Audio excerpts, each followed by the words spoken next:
berdasarkan sering waktu yang diambil masih kurang jelas.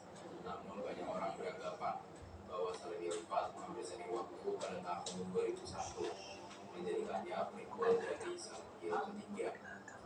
Tapi kisah yang diangkat tidak ada hubungannya sama sekali dengan Salib ketiga.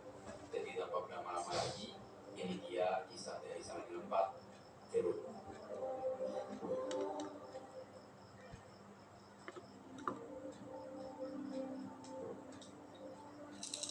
Henry Townsend, seorang pria berumur 20-an akhir, tinggal di sebuah apartemen bernama South Asheville Heights dalam kota South Asheville, sebuah kota yang cukup ramai penduduk dan berjarak sekitar setengah hari berkendara ke kota Silent Hill.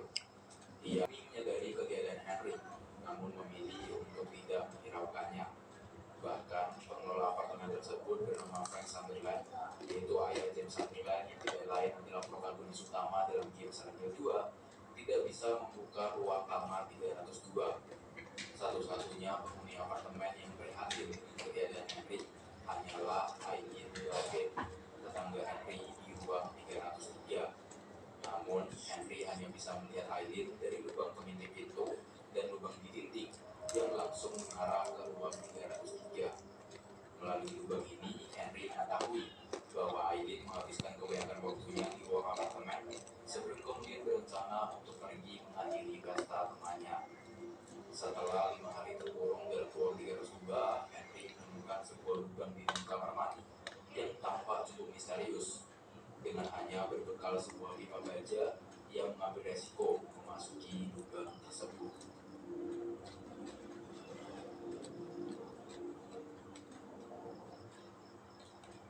Lubang ini membawa Henry ke berbagai lokasi aneh yang didiami oleh makhluk berbahaya dan terkadang abadi. Dengan kata lain, ini adalah dunia Agoror. Ia bisa kembali ke apartemennya melalui lubang misterius menyerupai reward besar yang terletak di titik tertentu. Setiap kali Henry kembali ke apartemen, ia selalu mendapati dirinya terbangun dari tempat tidur di kamarnya. Dalam perjalanan dia berbulu dari satu lokasi ke lokasi lain, yang tepatnya ada 4 lokasi, Henry menyaksikan pembunuhan keji terhadap orang-orang yang terjebak dalam dunia itu.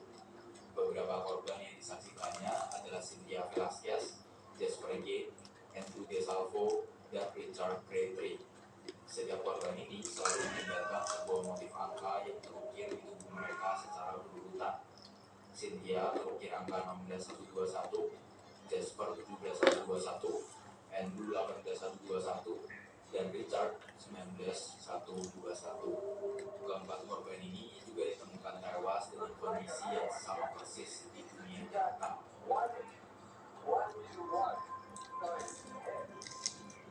Setelah menyelidiki lebih lanjut, Henry mulai mengenal sosok Walter Sullivan, seorang pembunuh berantai yang meneror kota Asheville beberapa tahun lalu.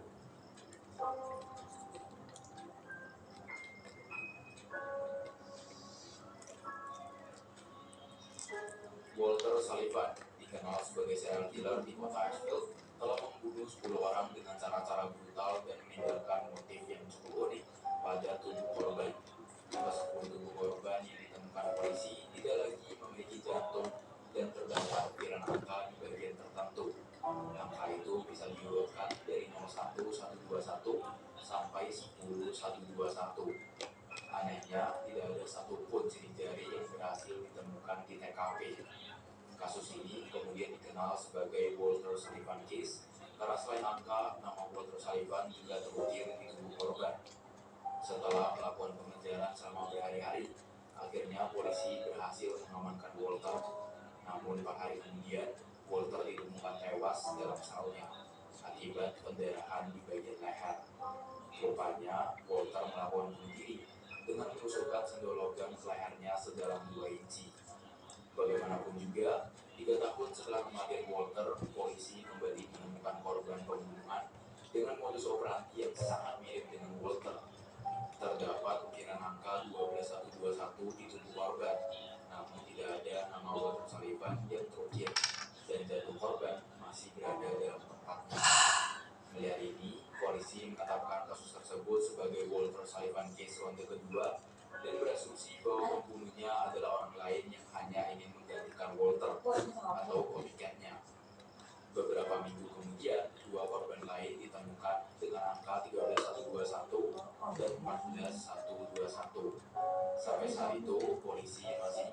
berhasil menangkap sang pembunuh berantai.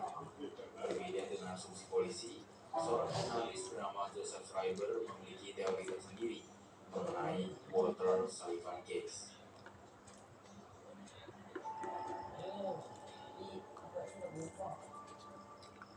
Joseph Schreiber, seorang jurnalis yang tinggal di apartemen South Asheville Heights, ruang 302, 6 bulan sebelum Henry, juga ikut menyelidiki Walter Sullivan case. Setelah Walter Sullivan dinyatakan tewas bunuh diri dalam sel penjara, Joseph yakin bahwa Walter yang asli masih hidup dan polisi salah mengira orang lain sebagai Walter, sehingga yang bunuh diri di penjara adalah orang lain, bukan Walter. Hal ini diperkuat dengan fakta bahwa beberapa penghuni dalam apartemen tersebut sempat melihat sosok seorang pria berambut panjang mengenakan mantel sedang melakukan aktivitas mencurigakan di ruang 302 beberapa hari setelah Walter dinyatakan bunuh diri. Namun tidak lama setelah Joseph melanjutkan proses investigasinya, sebuah kejadian aneh tiba-tiba terjadi. Ia mendapati dirinya terkurung dalam ruang apartemen 302 dan di dalam ruang penyimpanan terdapat sebuah lubang yang menghubungkannya ke Otherworld. Kejadian aneh inilah yang juga menimpa Henry di kemudian hari saat ia tinggal di ruang apartemen 302, bekas tempat tinggal jurnalis Joseph. Meskipun merasa kebingungan, Joseph memutuskan untuk mempelajari Otherworld dan berusaha mencari jawaban atas apa yang sebenarnya terjadi. Hal pertama yang berhasil ia ungkap adalah arti dari angka yang diukirkan oleh Walter di buku para korban. Menurutnya, angka 1 di tengah adalah garis miring, sehingga angka 10121 adalah 10 garis miring 21 atau 10 dari 21, menandakan bahwa selama ini Walter telah berencana untuk membunuh 21 orang. Ini juga sekaligus menjadi penjelas terhadap keempat korban yang ditemukan oleh Henry di Otherworld dari 16121 sampai 19121. Berarti mereka adalah korban ke-16 sampai 19 dari 21 total korban. Motif pembunuhan yang dilakukan oleh Walter dan apakah Walter masih hidup belum diketahui.